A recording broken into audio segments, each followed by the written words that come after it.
On the afternoon of December 14th, 2014, a man named Aaron Fraser stood in the backyard of his childhood home in Jacksonville, Florida, operating an excavator. He was tearing down an old outdoor shower, fixing a water leak, routine renovation work on a house he had recently acquired. His brother in law was helping. The concrete slab had to come up, and beneath it, the earth had to be cleared. The bucket of the excavator caught something, a plastic bag buried deep beneath the concrete. Aaron reached down and pulled at it, and the bag tore open. Inside was an object he would later describe as looking like a coconut, round, hard, discolored by years in the ground. He picked it up. It was not a coconut. It was the top portion of a human skull. And when Aaron looked back into the hole, he could see teeth. In that moment, Aaron Fraser's entire life collapsed into a single devastating confirmation of something he had known since he was 3 years old. Something he had tried to tell people for more than 2 decades. Something no one had believed. His father had killed his mother, and he had buried her right here, in their own backyard. This is the story of Bonnie Haim. Bonnie Lynn Pasuta was born on May 21st, 1969. By the time she was 23 years old, she was working as an accountant in Jacksonville, Florida, married to a man named Michael Haim, and raising their young son, Aaron. On paper, it looked like an ordinary life. A young family in a Florida suburb, a working mother, a toddler learning to walk and talk. But behind closed doors, the reality was something else entirely. Michael Haim was, by multiple accounts, a controlling and abusive husband. He was verbally abusive toward Bonnie, berating her at home and even in front of coworkers. On at least one occasion, the abuse turned physical when he slammed her hand in a car door. He was also physically abusive toward young Aaron. The household was one of fear, not love, and Bonnie knew she had to get out. For months before her disappearance, Bonnie had been quietly building an escape plan. She opened a bank account in her own name, a small act of independence that most people would never think twice about. But Bonnie had the statements mailed to her workplace, so Michael would never see them. She saved $1,250 through a friend, money that Michael could not touch and did not know about. She put deposits down on 2 separate apartments in a Jacksonville suburb. She even tried to enroll Aaron in a new preschool, preparing for a fresh start. Bonnie had set a date, January 23rd, 1993. That was the day Michael would be away on a business trip, and that was the day Bonnie planned to take Aaron and disappear from Michael Haim's life forever. She never made it to January 23rd. On the evening of January 6th, 1993, Bonnie came home from work around 7:30. She had plans to visit Evan, Michael's aunt, later that evening. But at 8:30, Bonnie called Evan and said she could not come. Evan could hear that Bonnie was crying. She was upset. She told Evan that she and Michael had gotten into an argument. That same evening, Bonnie called her best friend. She was distraught. She promised to call back the next day. She never called back. She never called anyone again. The next morning, January 7th, Michael Haim called a coworker and said that neither he nor Bonnie would be coming into work that day. He told people that Bonnie had stormed out of the house around 11 o'clock the night before, after their argument, and that she had simply left. Just walked out. Left her 3-year-old son behind and vanished into the Florida night. But the details did not support Michael's story. Bonnie's purse was found in a dumpster behind the Red Roof Inn near Jacksonville International Airport. Inside were her money, her credit cards, her identification, all of her belongings. Nothing had been taken. Robbery was not a factor. And her car was found abandoned in long-term parking at the airport. But there was something wrong with it. The driver's seat had been pushed far back, much farther than would have been comfortable for Bonnie, who was not a large woman. The seat position was consistent with someone of Michael Haim's size. And on the driver's side floor, investigators found a shoe print. Someone had staged this. Someone had driven Bonnie's car to the airport, dumped her purse nearby, and tried to make it look like she had simply gotten on a plane and flown away from her life, from her son, from everything. Within days, investigators began to suspect Michael Haim, but suspicion is not evidence. And in January of 1993, they had no body, no murder weapon, and no witnesses. Or so they thought, because there was a witness, a tiny one. 3 years old, barely able to form complete sentences, but absolutely certain about what he had seen. On January 8th, Child Protective Services sent a social worker named Brenda Metters to interview young Aaron Haim. What the boy told her would haunt this case for the next 26 years. When asked about his mother, the toddler said, "Daddy hurt her." He said, "Daddy hurt Mommy." He said, Daddy shot Mommy. He said, Daddy placed Mommy in timeout, and he said my daddy could not wake her up. The 3-year-old child, barely old enough to understand what death was, had just described, in his own words, the murder of his mother. He told them his father had hurt her, shot her, that she would not wake up. But what do you do with the testimony of a 3-year-old? In 1993, with no body, no physical evidence, and a suspect who insisted his wife had simply walked out, the words of a toddler were not enough. The defense would later argue that the social worker had limited experience and had never assessed whether the child understood the difference between right and wrong, between reality and imagination. And so, impossibly, the case went cold. Michael Haim was never charged. Bonnie Haim was listed as a missing person, and a little boy who knew exactly what had happened to his mother was left with no one who believed him. Aaron was eventually taken from Michael's custody and adopted by the Fraser family, taking the name Aaron Fraser. He grew up carrying a burden that no child should ever have to carry, the knowledge that his father had killed his mother and gotten away with it. He suffered from depression. He suffered from post-traumatic stress disorder. He lived in constant fear that Michael might come for him next. Aaron Fraser reportedly slept with a brick under his pillow. Let that image settle for a moment.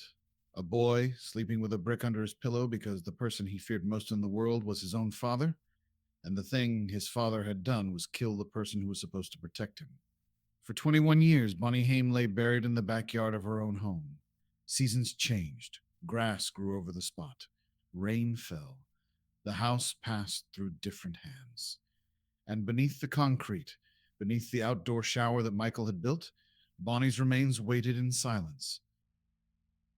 Meanwhile, Aaron Fraser grew into a man, and he did something extraordinary. He filed a wrongful death lawsuit against his father, Michael Haim. The civil courts operate on a different standard than criminal ones, a preponderance of evidence rather than beyond a reasonable doubt. And Aaron won. As part of the settlement, he was awarded the deed to the house, his childhood home, the last place he had seen his mother alive. It was December of 2014 when Aaron decided to renovate the property. He and his brother-in-law began tearing out the old outdoor structures. A water leak had forced them to remove a concrete slab near the shower area. They brought in an excavator, and that is when Aaron Fraser found what had been buried there for more than 2 decades. The plastic bag, the skull, the teeth. Aaron later described the moment in court. I accidentally busted the bag and saw something I describe as a coconut. I picked up the coconut object, and it ended up being the top portion of her skull. You could see teeth. He had found his mother. The remains were sent for forensic analysis and positively identified as Bonnie Haim through DNA testing. The medical examiner found a circular defect on the pelvic bone consistent with an injury sustained at or around the time of death, likely a gunshot wound. And near the burial site, investigators recovered a spent .22 caliber shell casing, the same caliber as a rifle that Michael Haim was known to own. After 21 years as a missing person, Bonnie Haim had finally been found, and she had been exactly where her 3-year-old son had tried to tell everyone she was, with her father, in their backyard, buried beneath the concrete. On August 24th, 2015, Michael Haim was arrested and charged with the murder of his wife. He was extradited back to Jacksonville, where he pleaded not guilty. 4 months later, he bonded out of jail, and Aaron Fraser's lifelong fear surged back to the surface. The trial did not begin until April 8th, 2019, after several delays. By then, Bonnie Haim had been dead for 26 years. Aaron Fraser was no longer a frightened toddler, but a grown man, ready to face his father in a courtroom and finally be heard. The prosecution's case was built on multiple pillars. There was the physical evidence, the remains in the backyard, the shell casing matching Michael's rifle, the car seat pushed back to fit a man of Michael's build, Bonnie's purse staged at the airport with nothing taken. There were Aaron's childhood statements to the social worker, words that had been dismissed in 1993 but now echoed through the courtroom with devastating clarity. Then there were the jailhouse informants. 2 inmates came forward to testify that Michael Haim had confessed to killing Bonnie while he was incarcerated awaiting trial. Terrence Richardson told the jury that Michael had bragged about it, describing how he killed his wife, how he choked her, how her son was mad at him. He buried her in the yard. A second informant, Keyshawn Callwood, provided similar testimony. The defense attacked the credibility of the informants, pointing out their criminal records, their use of aliases, their potential motivations for lying. But the prosecution had something the defense could not overcome: the body in the backyard and the son who found it. Michael Haim took the stand in his own defense. He denied killing Bonnie. He denied burying her body. He maintained that he loved his wife and would never harm her. He insisted she had walked out that night and never come back. But the jury was not convinced. On April 12th, 2019, after just 90 minutes of deliberation, the jury returned its verdict: guilty, second-degree murder. 90 minutes. After 26 years of Michael Haim walking free, it took a jury an hour and a half to see through his lies. The sentencing hearing took place on May 21st, 2019. Aaron Fraser stood before Judge Stephen Whittington and delivered a victim impact statement that captured a lifetime of pain in a few devastating sentences. "I was the one person on this planet that had knowledge of what he had done and could stand in the way of his liberty," Aaron said. "I do not want to ever have to worry about him doing harm to me or to any member of my family. The only way to achieve this is for him to spend the rest of his life in prison." Bonnie's sister, Liz Peake, also addressed the court. "While he remained free, our safety was always in question," she said. "Now, our family can focus on healing." And then she added the words that cut deepest of all: "For 26 years, we wanted justice, and now we have it. But we don't have Bonnie." Judge Whittington imposed a sentence that went beyond what the 1993 sentencing guidelines would have recommended, which was 7 to 22 years.